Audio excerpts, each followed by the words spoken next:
Assalamu alaikum, dear students. Biochemistry, chapter number 7, Nutrition, Foods and Dietetics.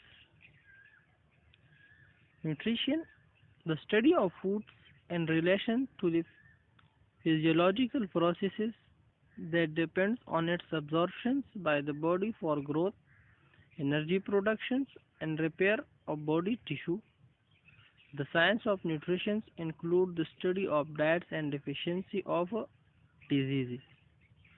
Nutrition का मतलब है ग़िज़ा, खुराक।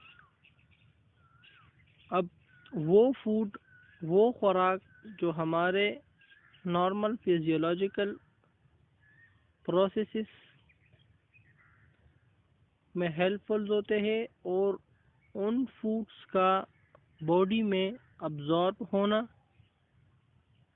और अब्जॉर्प्शन के बाद वो सेल ग्रोथ या बॉडी ग्रोथ के लिए यूज़ होना, उससे एनर्जी प्रोडक्शन और रिपेयर ऑफ द टिश्यू, मतलब कि कोई भी इंजरी हुई है या कट लगा है वो जगह या वो टिश्यू दोबारा रिपेयर हो रहा है, तो वो डिपेंड करता है न्यूट्रिशंस पे, डाइट पे। अब जब हम न्यूट्रिएंट्स का मतलब है कि डाइट्स के बारे में स्टडी करना और उसी डाइट की अगर डिफिशिएंसी हो तो डिजीज कॉज होगी,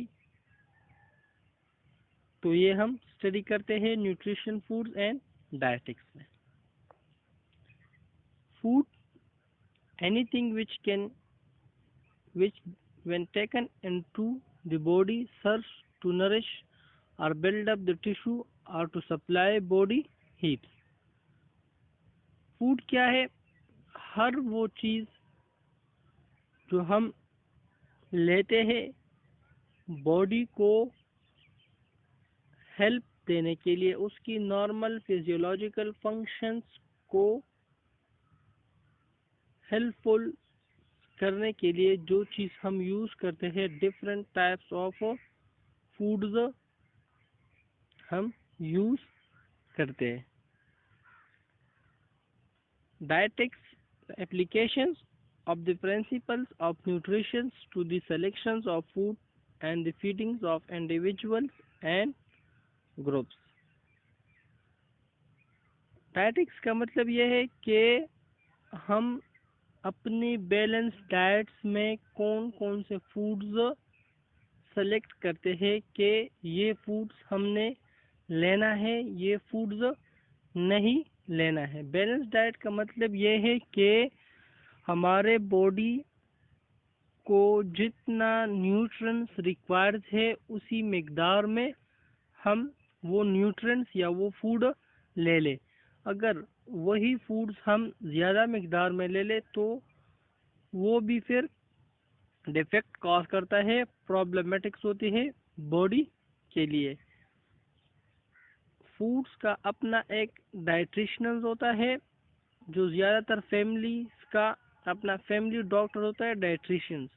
तो वो हर उस फैमिली के हर फर्द के उसके एज के मुताबिक, उसके लाइफस्टाइल्स के मुताबिक उनको बैलेंस डाइट्स रिकमेंड्स करता है कि आपने ये डाइट्स लेने हैं। Balanced diets, it is the diets which contain all the 5 types of dietary ingredients, that is carbohydrates, proteins, fats, vitamins and minerals in the amount sufficient for normal growth and maintenance of health depending upon the individual's age and sex। Water is also essential। Balance diet, जिस तरह मैंने पहले बताया कि इसमें all 5 types of dietary का मतलब है कि carbohydrates, vitamins, proteins, fats and minerals, इन सब का एक स्पेसिफिक, एक ख़ास मिकदार लेना के बॉडी को जितना रिक्वायर्ड होता है।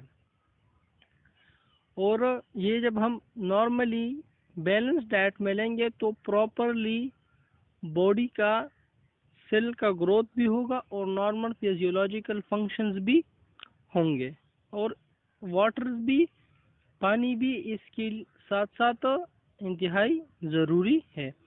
और ये डिपेंड करता है आपके लाइफस्टाइल्स पे और एज पे। Quality of balanced diet. The balanced diet should have some quality, that is, it should contain all essential nutrients, it should be digestible, it should be taken at regular time, it should be free from toxins and must made hygienically. Balance diets में कुछ खुसूसियात ये होनी चाहिए कि वो क्या हो, उसमें आल जितने भी एसेंशियल न्यूट्रिएंट्स होते हैं वो प्रेजेंट्स हो, उसमें डाइजेस्टेबल्स हो, और आप उसको रोज़ाना के बेसिस पे यूज़ करें। मतलब कि रोज़ाना के बेसिस पे अगर ले सकते हैं तो उसका फ़ायदा ये होगा कि आपके different types of disease and normal physiological functions ठीक होंगे।